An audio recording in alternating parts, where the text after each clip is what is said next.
everybody, I'm over here at the Story Campus. Just a little while ago, I had a graveside burial for Colin Sylvester, a gentleman in our church who I've talked about before, who died back in April.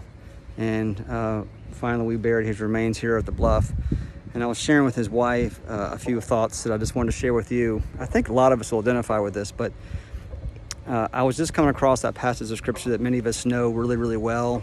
You see it in postcards, you see it in front of houses, but be still and know that I am God. And I think for the last 3 months, with the whole idea of the COVID crisis, pandemic in our country, one thing that has forced me to do as a husband, as a father, and especially as a pastor, is to slow down. It was a forced slowdown. I don't know if I ever could have done it any other way. And what I know is that because we are a society that's built to be mobile, that's built to run fast, that's built to move from one thing to another, rarely do people even stay anywhere more than 3 or 4 years. So we're always on the move. And you may hear construction going on in the background as they're building the new dock over here.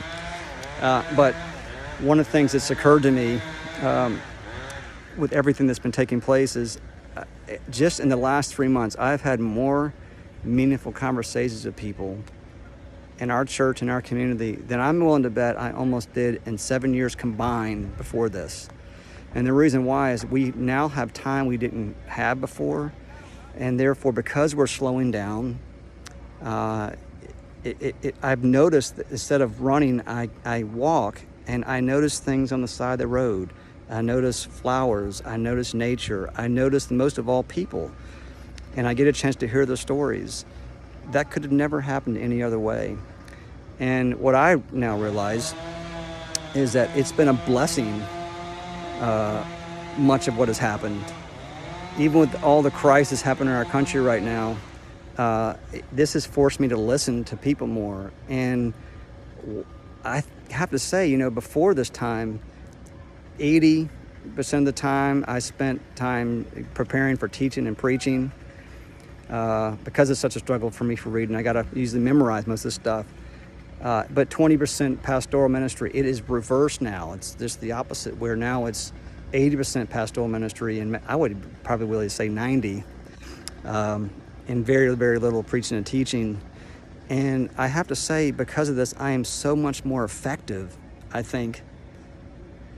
And I've gotten so much closer to people because of that very idea, because I have the time to spend time with people and to talk to them and to have conversations with them, where it's not just me, a one-way dialogue, me expounding some great wisdom. It's rather us going back and forth, and I ask them questions, they ask me questions, and we're better because of it.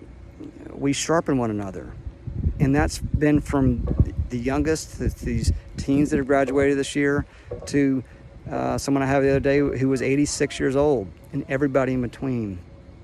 There's substance now. And because of that, I give thanks, and I really now know what it says, be still and know that I'm God. I've always known that passage, but it's gone to another level. When you think you've arrived, you discover there's 3 or 4 more floors to ascend.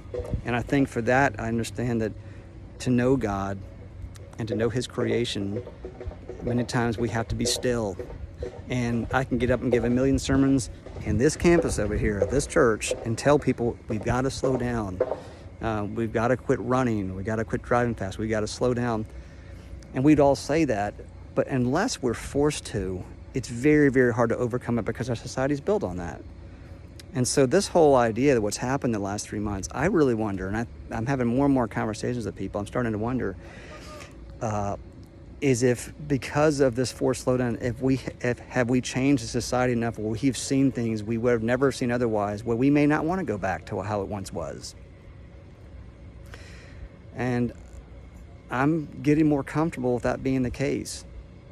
And so I wanted to share that with you, because I think many of the conversations I had with many of you privately, you're experiencing the same thing. Be encouraged here on this Saturday. Be encouraged that God is on the move. He has told us to slow down, and it is a beautiful thing. It is a beautiful thing. So as I say every week, I'm praying for you. I love you. I miss you, and I look forward to seeing all of you soon.